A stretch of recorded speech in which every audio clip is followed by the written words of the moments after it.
दर्शकबिन आज भएको मलेसिया विरुद्ध अभ्यास म्याचमा नेपालले यति स्तरीय खेल्यो नि, नेपालको बलिङ यति स्तरीय रह्यो।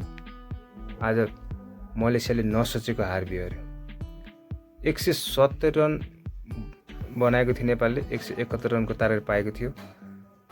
मलेसिया 17 ओभरमा 94 रन थियो र उसको जम्मा 1 विकेट मात्र गएको थियो। तर नेपालले त्यसपछि उत्कृष्ट कमब्याक गर्दै मलेसियालाई 143 रनमा अल आउट गरिदियो। नेपालले पहिला टस जितेर ब्याटिङ गरेको थियो। आज ब्याट्सम्यानलाई खेल्न दिउँ भनेर नेपालले सुरुमा ब्याटिङ रोजेको थियो र ब्याटिङ गर्न आएका थिए अर्जुन कुमार र आसिफ शेख। उनीहरूले खासै राम्रो प्रदर्शन गर्न सकेनन्। आज अघिल्लो म्याचमा यी दुईटैले जिताएका थिए उत्कृष्ट प्रदर्शन गरेर। आज भने दुईटै फलप खाँदा दुईटै 26 रनको स्कोरभित्रै आउट भइसकेका थिए। अर्जुन कुमार 10 रन बनाए 13 बलमा, आसिफ शेखले पनि 10 रन बनाए 18 बलमा।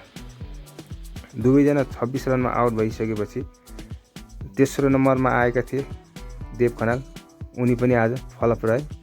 उनले पनि कुनै रनको खाता नखोल्दै आउट भए, जसले गर्दा नेपाली मध्यक्रमको ब्याट्सम्यानलाई ठुलो दबाब पर्यो।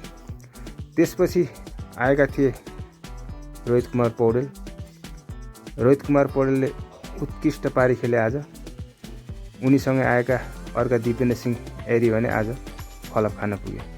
उनले कुनै पनि रन बनाउन सकेन। आज 2 बलको सामना गरे र 0 रनमा आउट भए। त्यसपछि आएका थिए बसिर अहमद।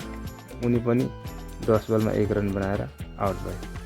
नेपालको स्थिति यति खराब थियो कि 38 रनमा नेपालले आफ्नो 5वटा मुख्य विकेट गुमाइसकेको थियो। अर्जुन कुमार, मोहम्मद आसिफ शेख, देव खनाल, दिपेन्द्र सिंह एरी, बसिर अहमद आफ्नो प्रमुख 5वटा ब्याट्सम्यानलाई गुमाइसकेको थियो।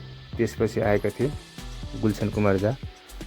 6औं विकेटको लागि गुलशन कुमार झा र रोहित पौडेलले उत्कृष्ट साझेदारी गरे। उनीहरू दुईटाको साझेदारीले नेपाल 97 रनसम्म पुगेको थियो। गुलशन कुमार झा 45 रन बनाएर आउट भएका थिए। उनले 60 बलको सामना गर्दा 4 चौका र 3 छक्काको मद्दतले 45 रन बनाएर आउट भए। यसले गर्दा नेपालको पारी त केही उकासिएको थियो। तर जब गुलशन कुमार झा आउट भए त्यसपछि आएका करण केसी पनि त्यही 97 रनमै आउट भए, जसले गर्दा फेरि नेपाल दबावमा पर्यो। त्यसपछि आए सन्दीप लामिछाने, जसले सन्दीप लामिछानेले रोहित कुमार पौडेलसित फेरि केही पार्टनरसिप गरे। उनले 13 रन बनाए, जसले गर्दा नेपाल 144 रनसम्म पुग्न सक्यो। त्यसपछि सन्दीप लामिछाने 8औं विकेटको रूपमा आउट भए र 9औं विकेटमा रोहित कुमार पौडेल आउट हुन पुगे। उनी आउट हुँदा 157 रन थियो नेपालको स्कोर। 61 रन बनाउन सके रोहित कुमार पौडेलले। त्यसपछि नेपालको पारी 170 रनमा समेटियो। रोहित कुमार पौडेलले पनि आज उत्कृष्ट पारी खेल्न सफल रहे। उनले लामो समयपछि अर्धशतकीय पारी खेलेका हुन्। उनले 86 बलको सामना गरेका थिए, 61 रन बनाए, जसमा 3 चौका र 3 छक्का सामेल थियो। उनीसँगै राम्रो साझेदारी गरेका थिए आज गुलशन कुमार झाले। उनले 45 रन बनाए, 60 बलको सामना गरेका थिए, 4 रन र 4 चौका र 3 छक्काको मद्दतले। यी दुईजनाले गर्दा नेपाल 170 रनसम्म पुगेको थियो। नेपाललाई 170 रनमा रोक्नको लागि मलेसियाका बलर उत्कृष्ट प्रदर्शन गरेका थिए, जसमा वाइडले 10 ओभरमा 73 रन दिएर महत्त्वपूर्ण 4 विकेट लिँदा साहिद अजिजले 10 ओभरमा 33 रन दिएर उत्कृष्ट 3 जना आउट गर्न सफल भएका थिए।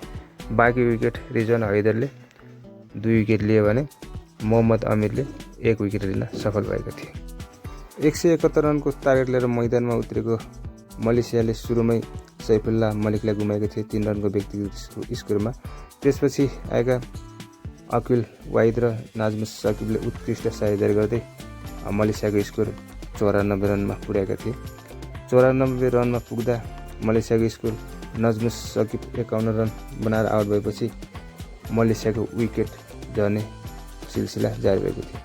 त्यसपछि लगातार विकेट गयो र अन्तिममा मलेसिया 143 रनमा अल आउट हुन पुग्यो। यति राम्रो ब्याटिङ गरेको थियो कि 94 रनसम्म मलेसियाले सजिलै जित्ने सम्भावना रहेको थियो, तर नेपाली बलरहरूले उत्कृष्ट कमब्याक गर्दै नेपाललाई उत्कृष्ट जित दिलाए।